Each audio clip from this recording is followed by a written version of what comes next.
So now for part 2 of What's the Plan? I love that name. Good job, Lauren. Kudos.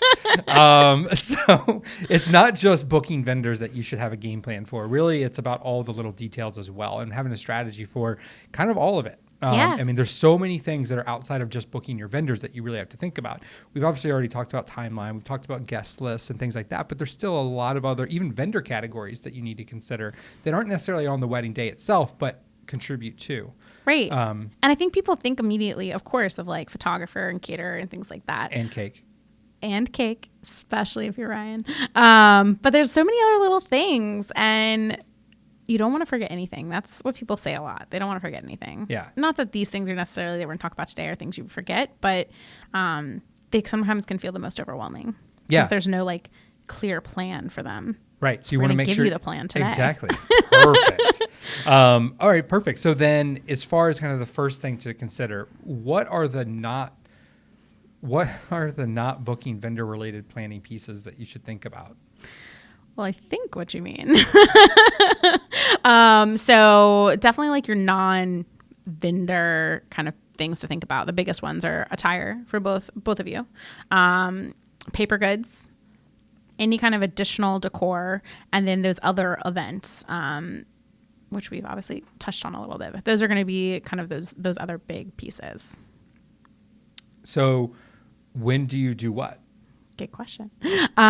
So as far as the bride's dress, typically you're going to want to start looking around 10 months and purchase it. Wow, that's early. And purchase it by 8 months out. Actually, a lot of people buy their dress even before like they book any of their other vendors. Oh, wow. Yeah. I mean, I mean, it's really fun. So why wouldn't you? Yeah. That's a lot earlier than I would think. Yeah. Yeah. It's crazy, right? Yeah. And then the next big thing is going to be your save the dates, which is typically you want to send those out between 6 to 8 months before wedding day. You can always send them a little bit earlier. Like if you have a super long engagement, you could send them like 10 to 12 months before. But I would say probably like if you're doing like a destination, but that's probably going to be like the earliest you would send it. Bridesmaids dresses, you're going to want to do those typically, 6 months out. Don't wait too long on that. Your bridesmaids may want to like drag their heels in ordering, so definitely like get that order in and push that through. Invitations, that really depends if you're going to order them from like a traditional stationery company or online, but I would say you're going to want to start thinking about those about 6 months out from wedding day, and then depending on where you're ordering from, that can help with that. Your guys' attire, again, 4 to 6 months probably. Yeah. They also like to drag their feet. Yeah.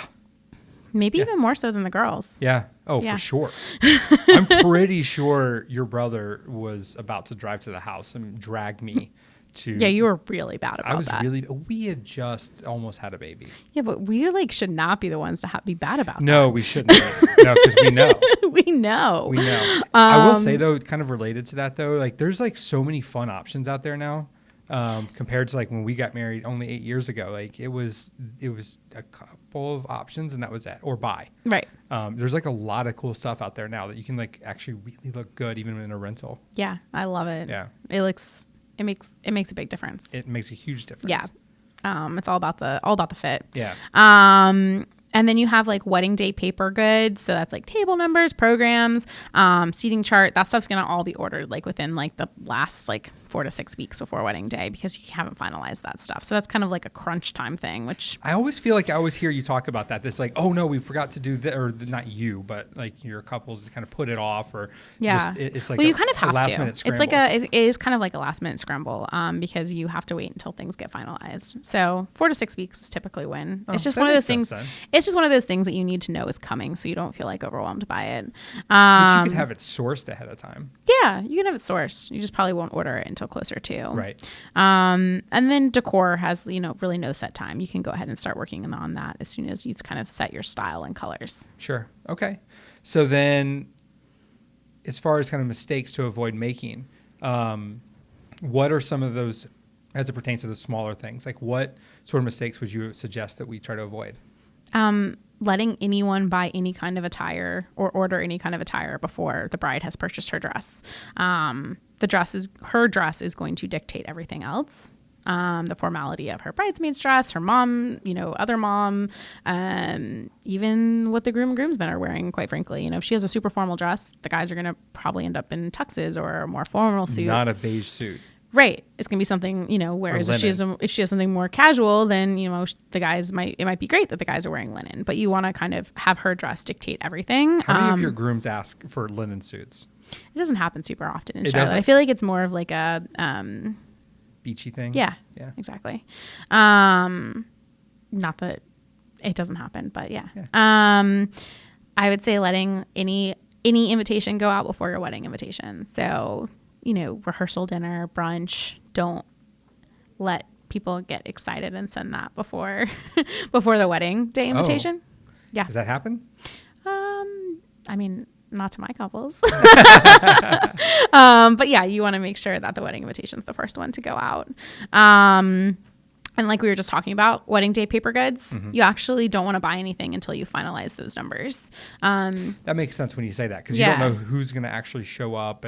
Exactly. And sometimes table numbers can be very expensive. I mean, depending on the style that you're looking for.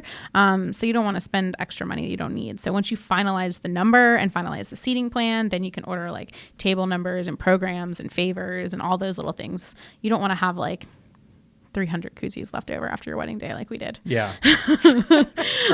Koozies for life. Yeah. Yeah, we're locked in on those. Yeah, exactly. Commitment. Buying any kind of decor before you book your florist and rental company, because you don't know what they're going to provide. So I would find out what they can provide, so you don't have to buy it. You don't have to figure out how to get it there, how to take it home, what to do with it after the wedding. So I would have them source as much of it as they can, and then go from there. And then, my favorite tip is spending more than was budgeted. Don't do that. Yeah. Yeah. So pay attention to your budget, especially with these things. A lot of these things are kind of done closer to the wedding day. So you'll have booked a lot of those big vendors. So pay attention to your budget and make sure that you are careful not to overspend here either, because these things can add up quickly. Yeah, I would add, and we've talked about this in the timeline, but making sure that these sorts of things that tend to be more DIY or require more setup, that it's accounted for. You don't want to go overboard with buying your own linens and then having to iron them and steam them the day of, as well as like set up huge centerpieces yourself, trying to save money, which is fine, of course, but you want to make sure you account for that and who's going to do the work. Yeah, if you're going to do that, make sure you account for it. Make sure you account for any extra fees that might come with for whoever's setting that up. Can you light candles in your venue? Yep. So make sure you know the restrictions of your venue, and what your team is enlisted to do and what they're not enlisted to do and what the extra cost is going to be. If it's a ton of DIY setup and you only have a one team planner, they might need an extra assistant, or they might need to come on, on site longer. So those are things to know up front, so you're not paying extra later on in the planning process. Yeah. Okay. Nobody likes having to pay, extra fees closer to the wedding day. No surprises. Yeah. I mean, that's one thing too, like we talk about planners a lot, but that is one thing that it ends up being a cost savings, is when there's not these extra fees. Right. That end up kind of catching you on the wedding day. All right. So as far as staying organized with all of this, like, how can I stay on track? Make sure you write a list and have a plan. Yeah. So, obviously if you have a planner, they'll help you to do that. But if you're planning this on your own, which is awesome, then you want to make sure that you have put together a plan. So use a checklist, know what you have to get done every single month, set it up so you don't feel overwhelmed and these things aren't kind of piling up on you in the end. Know hey, at the 4-month mark, after I get my final count, these are the things I need to order. Then you won't feel like this overwhelm, and you won't order things before you're ready. So it just kind of helps with anxiety and stress, and just having a plan and being really proactive will help with that. Yeah. Because again, it's so many moving pieces. So just put together a plan in the beginning, and then you won't forget anything or feel overwhelmed at the end. Yeah. When you feel, the stress. So obviously this all takes a lot of time. What are some ways that we can save time when it comes to some of these kind of not wedding day vendor type things? You can reuse your vendors in a sense. So if your bridal shop offers bridesmaids dresses and suits and tuxes and all that stuff, you can order everything from the same place. So you're already there. Your bridesmaids are probably with you.